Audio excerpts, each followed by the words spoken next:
There is something happening 90 miles off the Florida coast that the evening news is glossing over with the kind of casual indifference that should, by itself, tell you everything you need to know.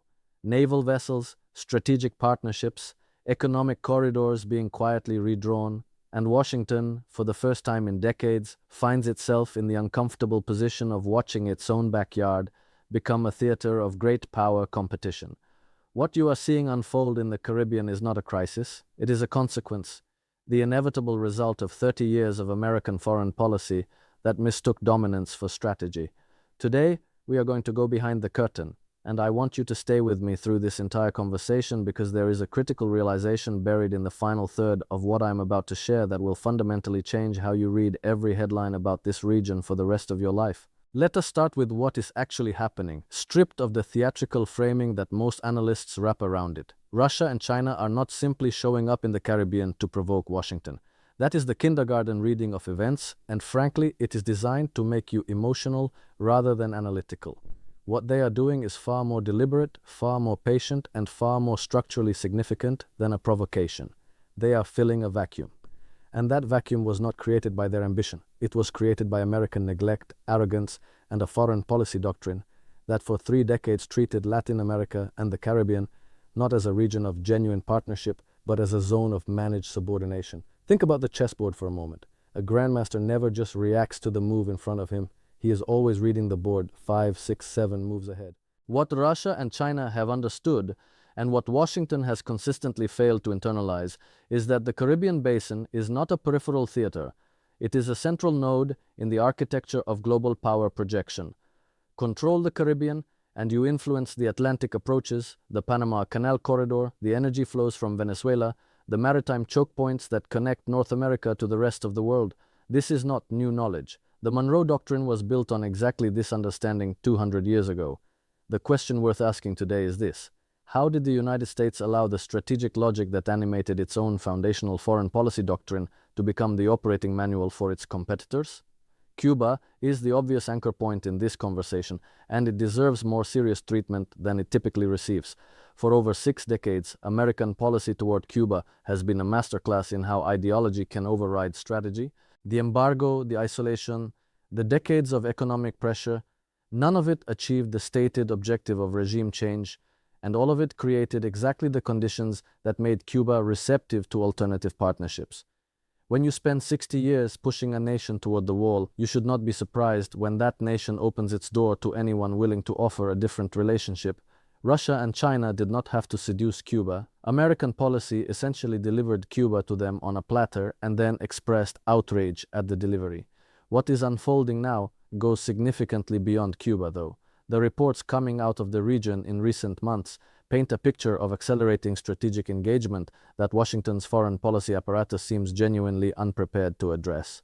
Russian naval vessels conducting port visits to Havana, joint exercises, quiet infrastructure agreements. Chinese investment networks spreading through the Caribbean island economies, ports, telecommunications, digital infrastructure, energy projects. These are not random commercial transactions.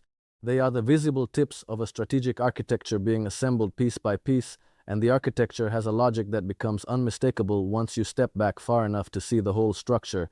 China's approach in particular reflects the signature patience of a civilization that measures time in centuries rather than election cycles. The Belt and Road Initiative, for all the Western commentary dismissing it as debt trap diplomacy, has been extraordinarily effective at creating networks of economic dependency and political alignment that serve Beijing's long-term interests. In the Caribbean, this playbook is being adapted to a region that has historically been so firmly within the American orbit that Chinese engagement there would have seemed impossible as recently as 15 years ago. Today, it is not only possible, it is advancing with a momentum that reflects genuine local demand. Caribbean governments are not being coerced into these relationships. Many of them are actively seeking them out because the alternative, continued economic dependence on Washington with all the conditionality and political strings that come attached, has not delivered the development outcomes these nations need. This brings me to something that I think is fundamentally misunderstood in the mainstream American conversation about what is happening here.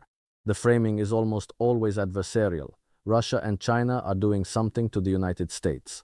But the more accurate framing is that Russia and China are doing something for themselves. in response to conditions that American policy created. The distinction matters enormously because it changes what an effective American response would look like. If you believe this is purely about adversarial provocation, then you reach for military and coercive tools.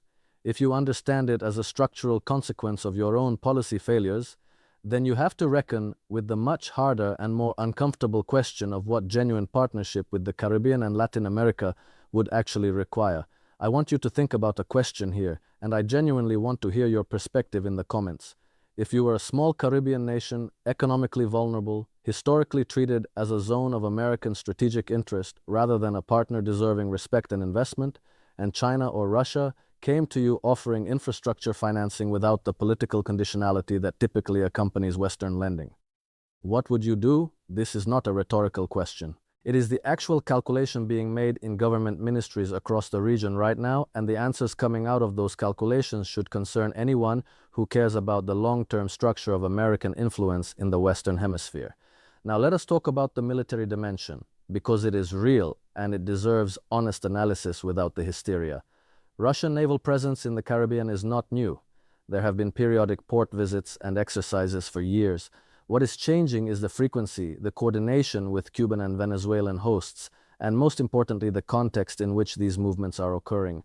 We are in a period of acute geopolitical tension centered on Ukraine, and Russia has made no secret of the fact that it views American support for Ukraine as a hostile act that justifies a symmetrical response in America's own strategic neighborhood. This is the mirror doctrine playing out in real time. Washington has spent years inserting itself into what Moscow considers its strategic periphery. Moscow is now, with considerable deliberateness, doing the same thing in return. The Chinese dimension of this is different in character, but equally significant. China does not project power the way Russia does, through military theater and strategic signaling designed to create psychological pressure.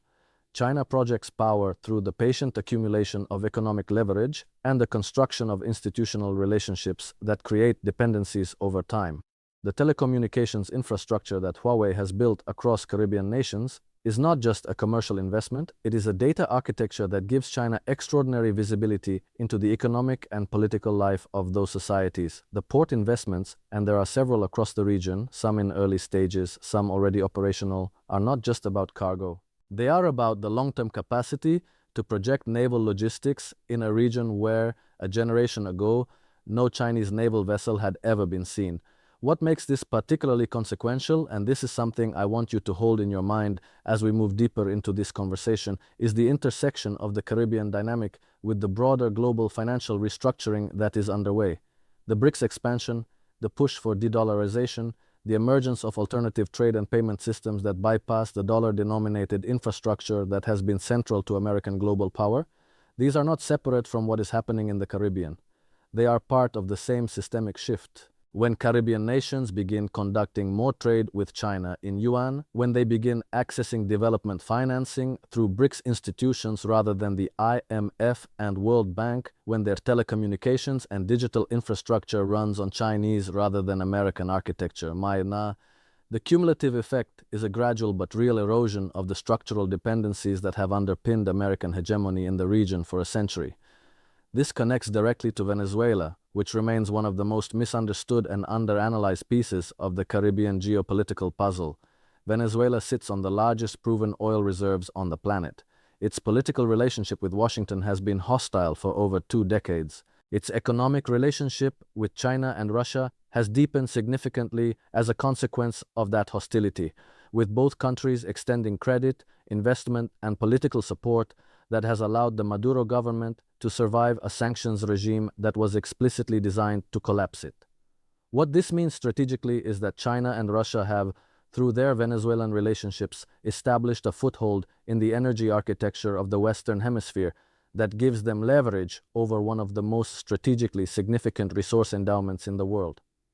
Here is a question I want to put to the room, because I think it gets at something that rarely surfaces in the mainstream discourse. Has American sanctions policy in the Caribbean and Latin America actually served American strategic interests, or has it systematically created the conditions for Chinese and Russian strategic advancement? Look at Cuba, 60 years of sanctions, and the result is a Cuba that is today receiving Russian naval vessels and Chinese investment. Look at Venezuela, a decade of escalating economic pressure, and the result is a Venezuela that is more deeply integrated into the Chinese and Russian strategic orbit than at any point in its history. Look at Nicaragua, look at Bolivia. The pattern is consistent, and it suggests that the sanctions instrument, however satisfying it may feel as a political signal, has been a strategic own goal of the first order. I want to come back to something I mentioned at the very beginning of this conversation, the critical realization that I promised to unpack in the final third. Stay with me, because this is where the analysis moves from description to genuine understanding. The surface narrative about China and Russia challenging American power in the Caribbean is accurate as far as it goes, but it misses the deeper dynamic, which is this. What we are witnessing is not simply a bilateral challenge to American regional hegemony. We are witnessing the first sustained stress test of the post-Cold War order in a theater that Washington long considered immune to great power competition. And the stress test is revealing something that most American strategic thinkers are not yet willing to say out loud. The tools that secured American dominance in the Western Hemisphere during the 20th century, the Monroe Doctrine, economic leverage, military presence, political intervention, are losing effectiveness not primarily because Russia and China have become more powerful in absolute terms, but because the normative environment in which those tools operate has changed fundamentally. Caribbean and Latin American governments today have far more diplomatic options than they did during the Cold War. They have China as an alternative economic partner of enormous scale. They have Russia as an alternative security partner with genuine military capability. They have BRICS and the Shanghai Cooperation Organization as alternative institutional frameworks. And critically, they have a generation of political leadership that grew up watching how American dominance actually operated in practice and has drawn conclusions about the desirability of continued subordination within that system. This is the chessboard as it actually exists in 2025, not as it existed in 1975 or 1995. And the pieces have moved in ways that cannot be undone by military posturing or political pressure because the underlying shift is structural and economic rather than simply military and political.